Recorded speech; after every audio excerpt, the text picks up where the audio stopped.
ಆಚೆ ಹೋದ್ಮೇಲೆ ನಿಮ್ಮ ಹೆಸರು ಹೆಂಗ್ ಇನ್ಸ್ಪಿರೇಷನ್ ಅಮ್ಮ ನೀವು ಇನ್ಸ್ಪಿರೇಷನ್ ಆಗ್ತೀರಾ ಈಗ ಹೆಂಗಂದ್ರೆ ಯಾವ ಏಜ್ ಅಲ್ಲಿ ಏನ್ ಬೇಕಾದ್ರೂ ಸಾಧನೆ ಮಾಡ್ಬೋದು ಅನ್ನೋದು ಬಟ್ ಇವ್ರದಂತೂ ಎಕ್ಸ್ಟ್ರಾಡಿನರಿ. ಹೌದು ನಮ್ಮ ಕಡೆ ಊಟ ಗೊತ್ತಿಲ್ಲ.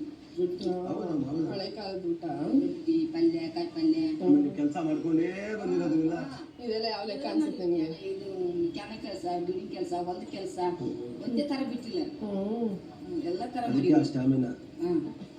ಬಟ್ ಅದೇ ಒಂದು ನೋಡಿ ಬೇಜಾರು ಪಾಪ. ಈಗ ಅಮ್ಮಂದ ಲೈಫ್ ತಗೊಳ್ಳಿ, ಅವ್ರಿಗೋಸ್ಕರ ಅವ್ರು ಎಲ್ಲಿ ಬದುಕಲಿಲ್ಲ, ಈಗ ಅವ್ರದ್ದು ಶುರುವಾಗಿದೆ ಅನ್ಕೊಬೇಕು. ಈಗ ಅವ್ರ 15 ವರ್ಷಕ್ಕೆ ಮದ್ವೆ ಆದ್ರೂ ತಕ್ಷಣ ಮಕ್ಳುಗಳಾಗುತ್ತೆ, ಅವ್ರಿಗೋಸ್ಕರ ದುಡಿತಾರೆ, ಗಂಡ ಕುಡಿತಾ ಇರ್ತಾರೆ, ಅಂದ್ರೂ ಹೊಂದ್ಕೋತಾರೆ. ಗಂಡ ಹೋದ್ಮೇಲೆ ಮಕ್ಳಿಗೋಸ್ಕರ ಬದುಕ್ತಾರೆ.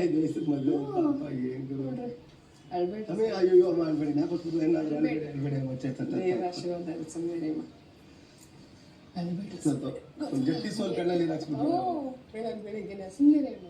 ಏನಿಲ್ಲ, ಸಕ್ಕದಾಗಿದ್ರೆ ಸುಮ್ಮನೆ ಲಕ್ಷ ಕೋಟಿ ಸ್ಫೂರ್ತಿ. ನೀವು ಕಷ್ಟಪಟ್ಟಿದ್ಕೆ ಇವತ್ತು ನೋಡಿ ನಿಮ್ಮ ಮಕ್ಕಳೆಲ್ಲ ಚೆನ್ನಾಗಿರ್ತಾರೆ, ಸುಮ್ಮನೆ ನಿಮ್ಮ ಮೊಮ್ಮಕ್ಕಳೆಲ್ಲ ಸ್ಟಾರ್. ನೆಕ್ಸ್ಟ್ ಮಲ್ಲಮ್ಮನ ಮೊಮ್ಮಕ್ಕಳು ಅಂತ